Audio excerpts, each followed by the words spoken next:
Good morning, Brew Daily Show. I'm Neal Freyman. And I'm Toby Howell. Today, WNBA players made a bold statement during the All-Star game. Pay us what you owe us. Then it's grilling season, but beef prices just hit record highs, so I hope you like grilled veggies. It's Monday, July 21st.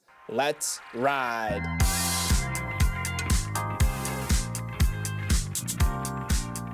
Good morning. Hope you all had an awesome weekend.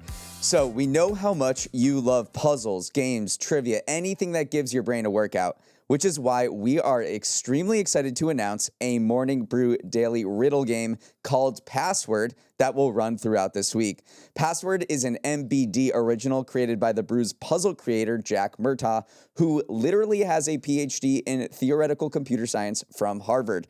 Don't get intimidated. The game is very accessible and fun, and Toby is going to explain how it works and how you can win. Yes, I am. Each week, Jack changes his password because he is a security-focused king. Your task is to try and crack it. At the end of each podcast this week, we'll give you a hint to help you out. If you guess it right, you'll get a chance to win Morning Brew Daily swag. But here's the kicker. You only get one guess that you can submit at any time. The earlier you submit a correct answer, the more likely your name will be selected for the prize. So if you're feeling especially clairvoyant on a Monday after the show and you nail it, your entry is worth 5 submissions. On Tuesday, we will give you another clue, but entries are only worth 4 submissions. By Friday, you should have enough info to pinpoint the password, but your entry is only worth 1 submission. My advice is open up your notes app and record each hint to the password throughout the week so you have them all in one place. Now, where to submit? We have a Google form linked in the show description, and we will also post the hint and the link on our Instagram story each day, so you can head there as well. Neal, I think that about covers the logistics. I think it's time to hit him with the first clue. The first clue, here we go. The password anagrams to a major city. Ooh. The password anagrams to a major city. Good luck, everyone. Now a word from our sponsor, Amazon Ads. Neal, would you say you work hard? Do you really think I'm going to say no into recording equipment at our literal job? Then you need to make sure your ads are working just as hard as I do. Do you think I don't work hard? Charming anecdote there, Neal. The point is, Amazon Ads makes it easier for advertisers to plan, activate, and measure their streaming TV campaigns. You don't even need to sell on Amazon to be a part of it. Okay, to prove how hard I work, I learned about Amazon Ads too, and it can be better than traditional media alone because trillions of buying, browsing, and streaming signals help you reach your ideal audience. Smarter reach, sharper insights, better results. Gain the edge with Amazon Ads. Head to advertising.amazon.com/start now. That's advertising.amazon.com/start now. Delta is taking personalizing the customer experience to a whole new level. No, they're not giving you custom snack options or seat specifications. They are using AI to set prices for individual customers. The concept of personalized pricing has been around for a long time now. Companies from supermarkets to ticket sellers have been hoovering up every piece of data possible to try and set prices on the fly. Airfares, too, have been subject to wild price swings calculated using a mix of timing, demand, and seat supply, making for a chaotic and sometimes annoying flight booking experience. But now Delta is shifting towards a new pricing approach powered by what it calls a super analyst, a system built alongside AI company Fetcher. The tool uses all the real-time data mentioned above, but also consider things like past purchases and browsing behavior to tailor prices based on what the system believes each individual passenger is likely willing to pay. For Delta, it's an opportunity to milk even more revenue out of its customers, and indeed it hopes to price 20% of its tickets individually using AI by the end of the year. But the passenger experience is also a concern. If 2 people booking the same flight at the same time get different prices due to some opaque AI algorithm, it could undermine trust in the whole pricing process and offset any revenue gains you were set to get from the model anyways. Neal, a bold new approach to pricing. I mean, it kind of feels like you are going into a market in a foreign country and the vendor there is sizing you up, kind of seeing how much you're willing to pay for a particular good. And it's the word is opaque. You have no idea how much this particular souvenir or airfare is going to cost. And that is why there's a huge risk here that Delta is doing. Perhaps they will be maximizing profits and revenues by personalizing subsidizing the airfare for an individual, but the risk they're taking is that the passenger feels cheated, because why would a company do this if not to make you pay more in the long run? Yeah, a senator from Arizona, Ruben Gallego, has called the practice predatory. He said that an airline using AI to find your pain point and charge the highest fare it thinks you will accept. That's the key here. What do we think we could push it up right to the limit of what you're willing to pay and not any further? And then there's also the idea of maybe some bias could creep into these models too, because federal law already bars pricing based on stuff like race, gender, or other demographic info. What is getting fed into this model? Are those factors being included? We don't necessarily know right now. So the two concerns are it could be bias and it could be predatory. Now, Delta says this is a complete revolution in how they price. I know it does feel kind of murky about when you log on to Google Flights or Delta and you're booking a flight and you see a price, you're like, how did the heck did they calculate that? Well, airlines have priced their flights the same way for actually decades. Every time you look for a flight, airline puts you in one of over 20 pricing buckets, each with its own rules and price. And then throughout the day, things do fluctuate based on how many seats are left or when you're actually booking this flight. So that is kind of the formula, though, how it's worked for the past few decades. Delta says that this new AI super agent is completely ripping up that process and going to a super personalized model that will look at things like your browsing history, your purchase history, maybe what zip code you're coming from, really trying to pinpoint. I know critics call it hacking your brain, but maybe that's perhaps the best way to put it, trying to pinpoint exactly the maximum amount you are willing to pay. And it could work in your favor. You could get offered more discounts if you're a new customer, or maybe Delta needs to stimulate demand. It needs to fill more seats more quickly. So in a more fine-tuned system, hypothetically, you could get a better price that traditional models could not come up with, because the goal of any pricing tweak is to grow net revenue.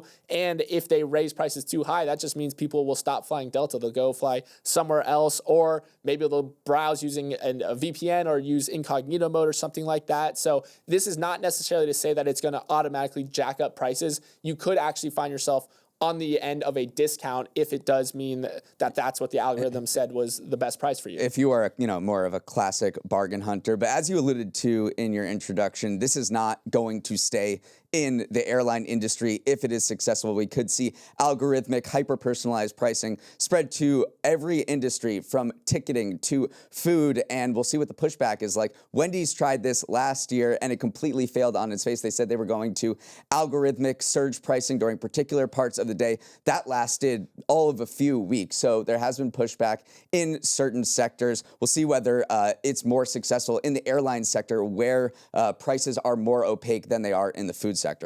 Okay, moving on. The WNBA's All-Star Game was never going to be about the game itself, and it was the players that made sure of it. As all the league's top ballers came out for warm-ups ahead of Saturday night's game in Indianapolis, they wore black shirts that read, "Pay us what you owe us." The sold-out crowd took their cue from the players, chanting "Pay them," as WNBA Commissioner Kathy Engelbert awarded Nafisa Collier the MVP trophy after the game. The protest highlights growing labor unrest between the players and the WNBA as the league explodes in popularity and rakes in more revenue than it ever has before. 9 months ago, players opted out of their existing contract and are negotiating with the league on a new collective bargaining agreement before a deadline in October. Face-to-face talks were held for the first time in months on the Thursday before the All-Star game, but players said it was frustratingly unproductive, so they huddled up at breakfast on Saturday and decided to make the shirts to put more pressure on the league to boost their salaries. Toby, WNBA pay has become a headline issue after Caitlin Clark's rookie salary was made public. The superstar made just over $78,000 in her first season with the Indiana Fever, and the highest paid player in the league, Jackie Young, makes a little over $250,000. The players say that doesn't square with the booming business of the WNBA. Yeah, and it is booming, so the players do have a ton of leverage on their side. I mean, the new WNBA expansion teams from the Rust Belt, in Cleveland, Detroit, and Philadelphia, not really the Rust Belt, paid $250 million in expansion fees to join the league. Stadiums are being sold out. Tickets are getting more expensive. Some WNBA games are outdrawing NBA games. Merch sales are up. All this while players are earning less than NBA mascots, which is just insane to think about. And then also to clear one thing up too, the WNBA players are not lobbying for the same salaries as NBA players. They just want a fairer percentage of the league's shared revenue. Right now, over in the NBA, players get around 50% of the revenue, basketball-related income. Right now, WNBA players are receiving only 9.3% of the league's revenue, so they want to boost that up because the league has grown so much. Now, there's a lot of reaction to this statement/protest online. Certain people noted that the WNBA lost $40 million in 2024. So their protest of pay us more when you belong to an organization that lost $40 million doesn't necessarily square. The WNBA did lose $40 million last year. It is going to be much more profitable next year because this new media deal is about to kick in. We talked about the exploding popularity of the league. The WNBA signed a new $2.2 billion media deal with new broadcasting partners that will pay them $200 million each year. So they are going to be much more profitable beginning next year because of that new media agreement that they reached. And I think that's what the players are trying to get a piece of the pie from, because there's going to be so much more money sloshing around. You have these expansion teams with $250 million fees. There's going to be a flood of money coming in. The players say, we have a lot of leverage right now. Our existing contract was horrible for us. We were being paid 9% of league revenues. This is the time to strike. While maybe popular opinion is on our side, maybe they're taking their cue from the U.S. women's soccer team that sued the parent organization for more equal pay. So this is not going to go away, and you might see over the second half of the season these protests pick up as the October deadline for the new CBA nears. Yeah, one thing to look out for is some players have mentioned a walkout, which if you don't reach a CBA by October, that is very much on the table. All you meal preppers out there dutifully assembling your beef burritos to last you a week, I feel sorry for you. Beef prices have hit record highs that don't look like they're going away anytime soon. Ground beef averaged $6.12 a pound last month, up about 12% from a year ago, and the first time beef has been above the $6 threshold since CPI data started getting collected back in the 80s. For those who enjoy the finer things in life, steak prices are also up about 8% year over year. There's a multi-headed monster driving up prices. Cattle farmers have been navigating a years-long drought that has reduced the size of their herds. U.S. cattle inventory is actually at its lowest level in more than 70 years currently. The temporary banning of cattle imports from Mexico due to a parasitic flesh-eating maggot has also hurt supply. And despite the lower supply, demand remains higher than ever, with the average American expected to eat nearly 69 pounds of beef this year. Plus, we are smack dab in the middle of grilling season. Neal, the stakes have never been higher.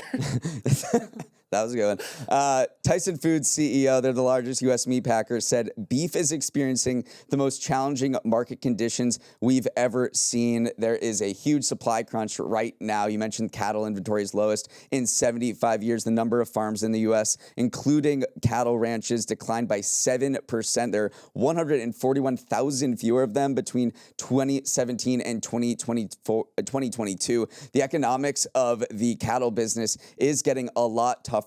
The price for particular cattle themselves are soaring. You have to pay over $1,000 for a single animal, and that is just too much of an outlay for these ranchers to take on. There's just a perfect 3, 4, 5-headed storm hitting the cattle business now, and it's put prices for ground beef above $6 for the first time since data collection began in the 1980s. There are some nuance to that herd shrinking number because the industry has gotten better at breeding bigger cows, so they actually can satisfy the same amount of meat production with fewer cattle, which is just a pretty cool thing that you can do. You don't have to slaughter as many cattle as usual because you have bigger cows. And then also that calculus of, cattle prices becoming more and more expensive, that has been a very difficult thing for for ranchers to navigate because you have more incentive to sell cows now to capture that profit. But if you sell maybe a female cow, basically what you're doing is hedging your future earnings because you just sold that cow. It can no longer produce more offspring for them. So these ranchers are sitting down saying, hey, it's cattle prices are super high right now. Let's get the money in our pockets now, but then that might lead to thinning herds down the line. So it's just a tough time in a business where margins are already very slim. They might need to borrow Delta's algorithm to figure out that math problem. We haven't even talked about one word that we've talked about so many times on the show, but that is the word tariff. You mentioned that prices are probably not going to go down anytime soon. One contributing factor to that is on August 1st, Trump has floated a 50% tariff on Brazilian imports. Now, what does Brazil import to us? A lot of beef. Brazil accounts for around 23% of all U.S. beef imports, and much of that is those lean beef trimmings that goes into ground beef. So, if you're thinking about making burgers over the next few months, which we all are, definitely focus on these tariffs, and they might have a big impact if there's a 50% tariff on a quarter of all beef imports that are coming into the United States. So cattle industry in a lot of flux right now. Up next, we have our winners of the weekend. It's time for our winners of the weekend, the segment where Neal and I pick two stories who had a better weekend than Scotty Scheffler's putter. I won the pre-show dinosaur naming contest, so I'm up first. And my winner of the weekend is Astronomer, because the company enmeshed in the Coldplay Kiss Cam fiasco has moved on from the CEO at the heart of the scandal. Before that fateful concert near Boston on Wednesday, Astronomer was a little-known data company. But after a camera operator found then CEO Andy Byron embracing the company's head of HR on their kiss cam before guiltily ducking away, suddenly the whole internet knew its name. It set off a firestorm of debate, both about the perils of crucifying people online after seeing a quick clip of them, but also about the publicity Astronomer was now receiving. Ryan McCormick, the founder of a PR firm in New York, told Business Insider it could be a blessing in disguise. The real silver lining, he said, is that if this company is doing something truly innovative, the likelihood of someone finding them has increased substantially. Indeed, Google searches for Astronomer have spiked far beyond any level the company has previously seen.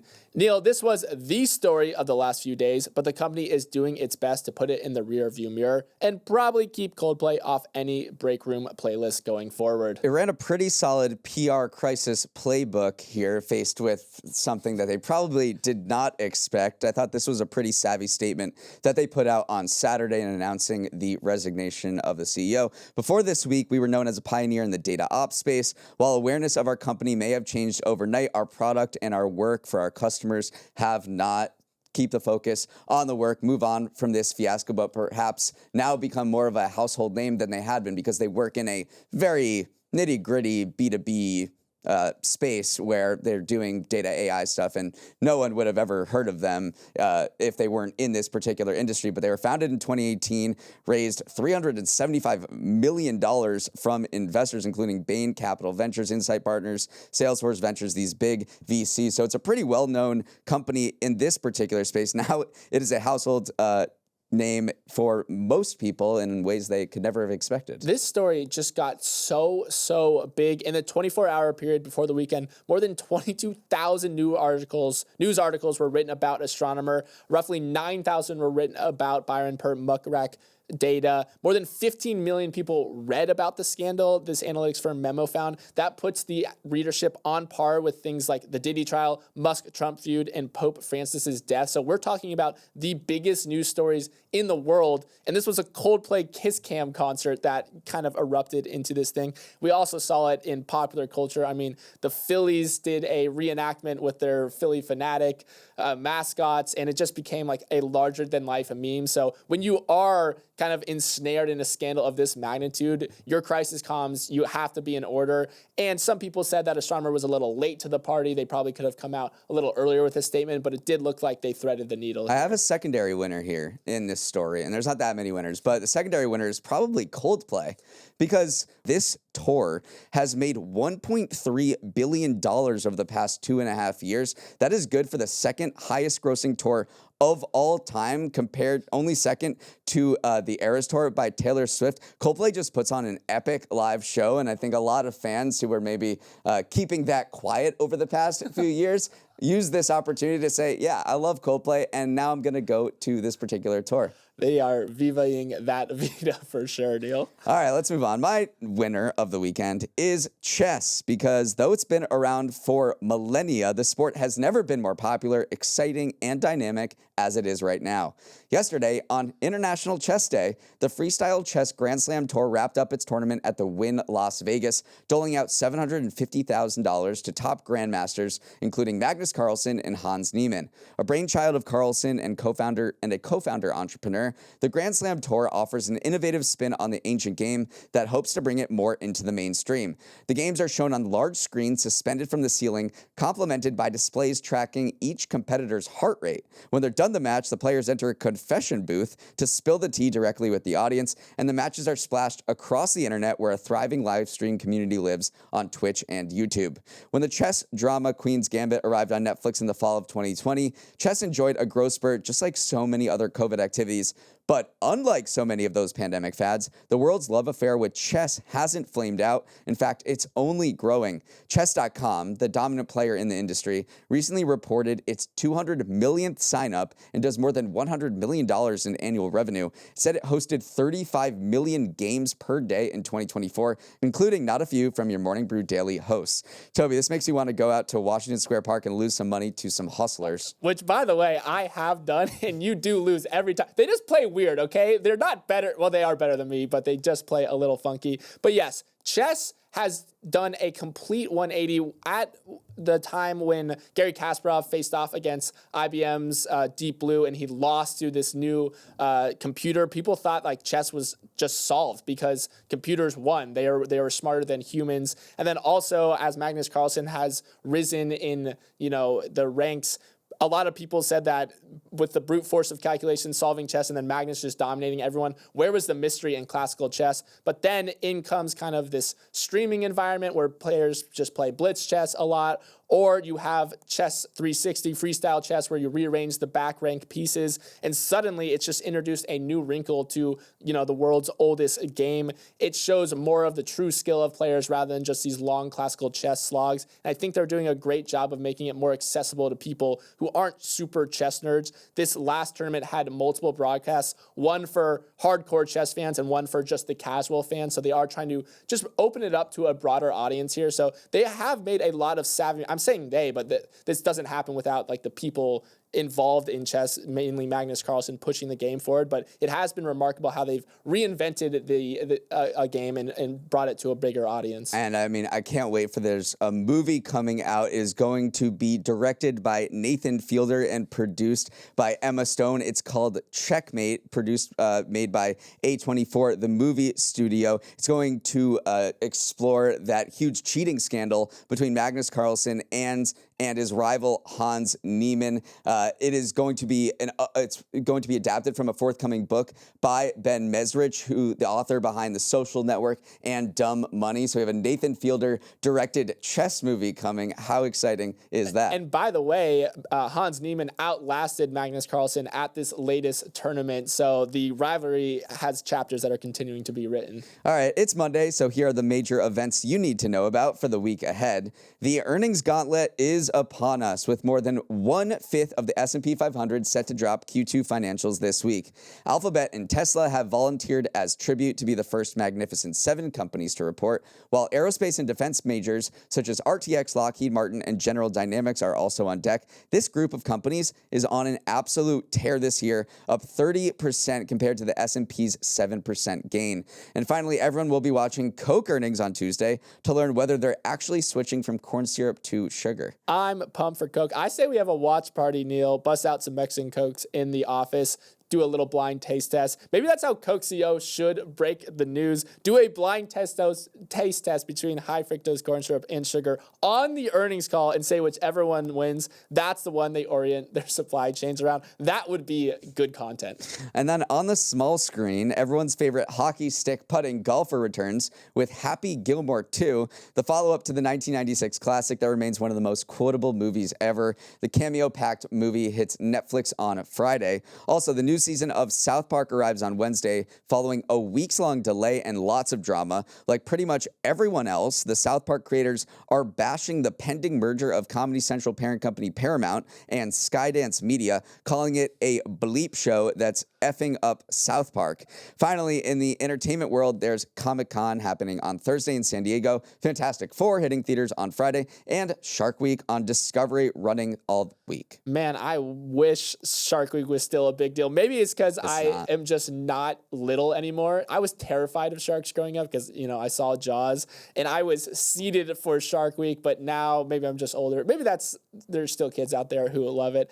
As for Happy Gilmore, Callaway is actually selling a mini hockey stick putter that I am tempted to buy. Neal, the only problem is it's you need a new putter. $500. Sure. Hey, $500. That could be an issue, but could be worth it. That is all the time we have. Thanks so much for starting your morning with us, and have a wonderful start to the week. If you have any thoughts on today's episode, send an email with questions, comments, or feedback to morningbrew@morningbrew.com. And Toby, what is today's hint for password? The hint is the password anagrams to a major city. Good luck.